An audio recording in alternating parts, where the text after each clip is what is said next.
Get off my mat. I don't train animals. Call me that one more time. You deaf too?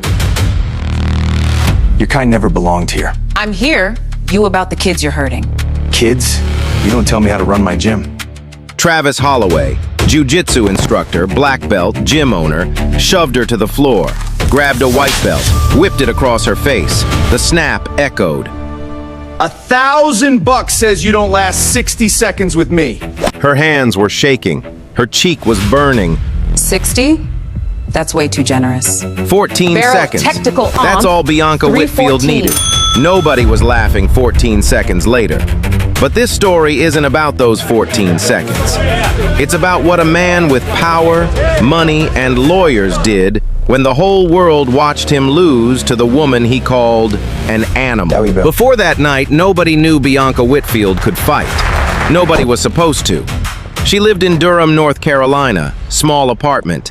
No social media, no flashy life. She woke up at 6 every morning, made coffee in a chipped mug her father gave her, and drove to the Durham County Youth Services office. She was a social worker, 32 years old, specialized in at-risk teens, the ones the system had already given up on, the ones who reminded her of herself. Her caseload was brutal. 15 kids, some in foster care, some one bad night away from juvenile detention. Bianca was the only person who showed up for them consistently. Not because she had to, because she knew what it felt like when nobody showed up. That was the Bianca the world saw. Quiet, patient, professional. The Bianca the world didn't see trained in a garage gym on the east side of Durham every Tuesday and Thursday night. Coach Raymond Ellis ran that gym, 71 years old. Coral belt in Brazilian Jiu-Jitsu, 46 years on the mat. He trained military, law enforcement, UFC fighters. His gym had no sign on the door, no website, no mirrors, just mats, a timer, and the smell of old sweat. Bianca had trained under Ellis since she was 6 years old.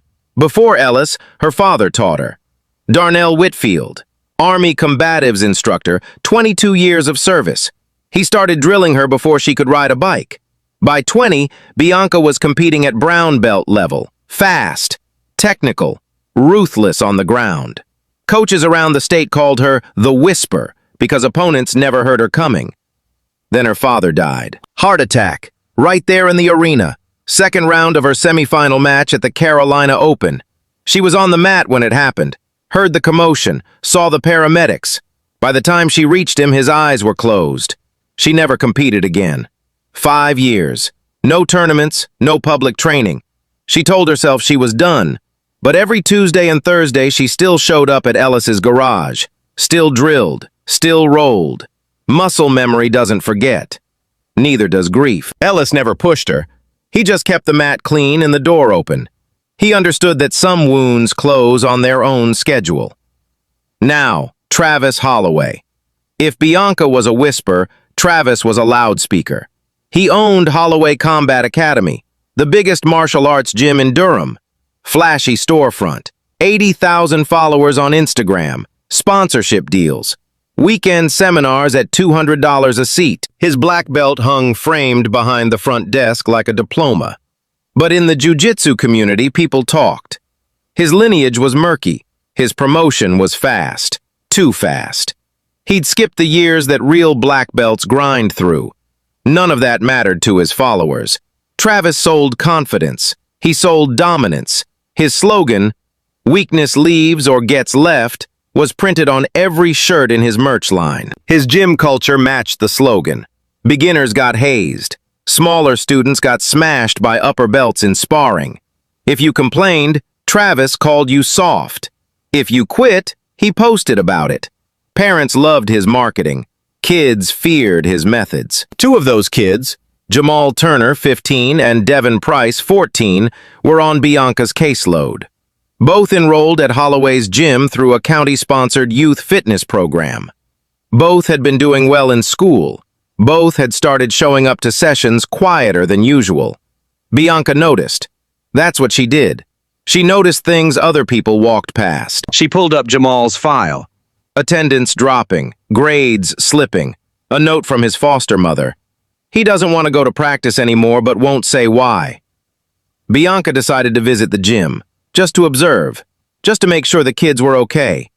She walked into Holloway Combat Academy on a Friday night, open mat night, the biggest event of the month. Families in the bleachers, local businesses sponsoring. Travis Holloway at the center of it all. That's when she saw the bruises on Jamal's ribs. Deep purple. Too many, too fresh. And they didn't look like training bruises at all. Bianca didn't make a scene. She waited until the sparring round ended, walked to the edge of the mat, and caught Jamal's arm as he stepped off. "Lift your shirt." Jamal froze. "Miss Whitfield, I'm fine." "Jamal, lift your shirt." He did. 3 bruises along his left rib cage, 1 near his kidney. Bianca had seen enough injuries in her years of service to know the difference between a hard roll and something deliberate. "Who did this?" Jamal's eyes darted toward the center of the mat, toward Travis.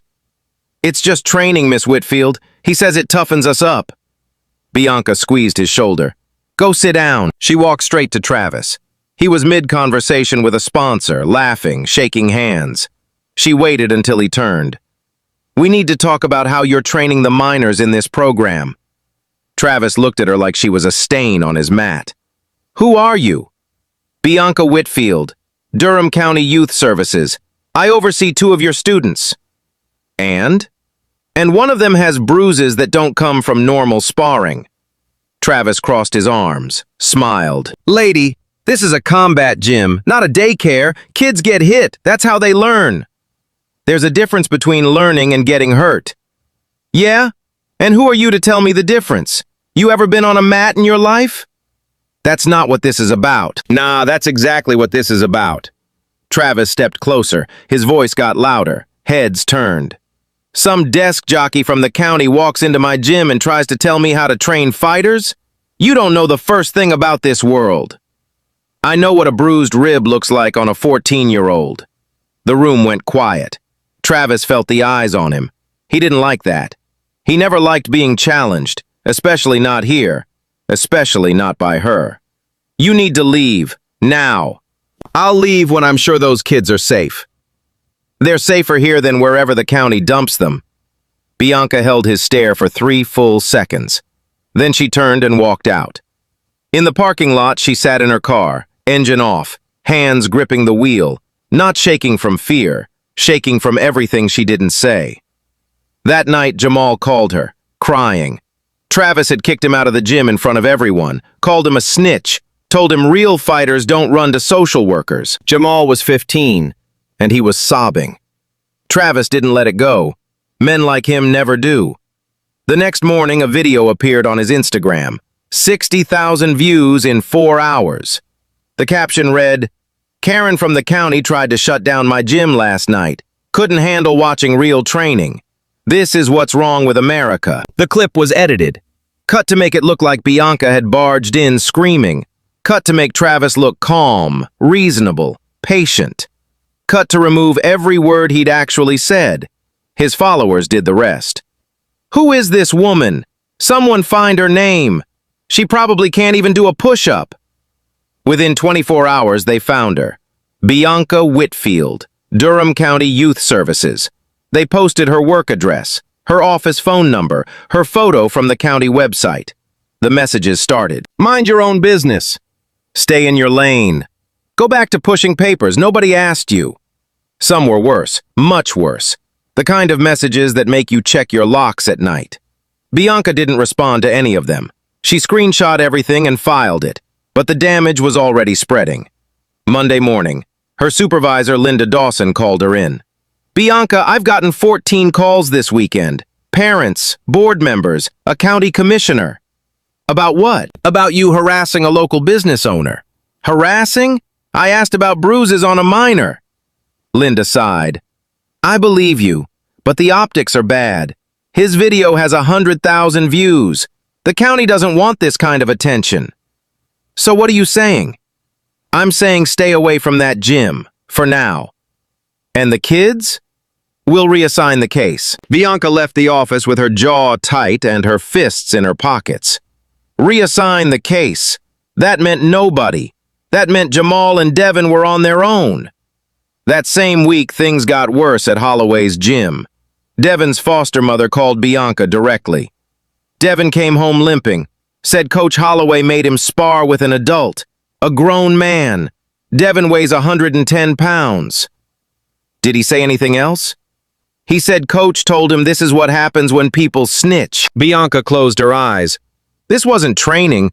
This was punishment. Travis knew exactly what he was doing. He was sending a message to Jamal, to Devin, to anyone who thought about speaking up. And here's where you need to understand Travis Holloway. Not the Instagram version, the real one. Behind the motivational posts and the highlight reels, Holloway Combat Academy was bleeding. Membership had dropped 18% in the last year. 3 instructors had quit. 2 parents had pulled their kids. Travis owed 4 months of back rent on the building. He sat in his office that Tuesday night, staring at the numbers on his laptop. Red. Everything red. The video of Bianca was the most engagement he'd gotten in 6 months. Comments, shares, new followers. His phone was buzzing non-stop. Travis leaned back in his chair and smiled. He didn't hate Bianca Whitfield. He didn't even think about her. She was content. She was a storyline. She was the thing that might save his gym from going under. So he made another video. The same woman who tried to cancel my gym? Guess what she does for a living? She works for the county. Your tax dollars. Paying her to walk into private businesses and tell hard-working Americans how to do their jobs. 200,000 views. Fox local affiliate picked it up. Government overreach? Social worker targets local gym owner. Bianca watched the segment from her couch. Her photo on the screen. Her name in the headline. Her phone vibrating with messages from numbers she didn't recognize. She turned the TV off, sat in silence for a long time. Then she picked up her car keys and drove across town to a garage gym with no sign on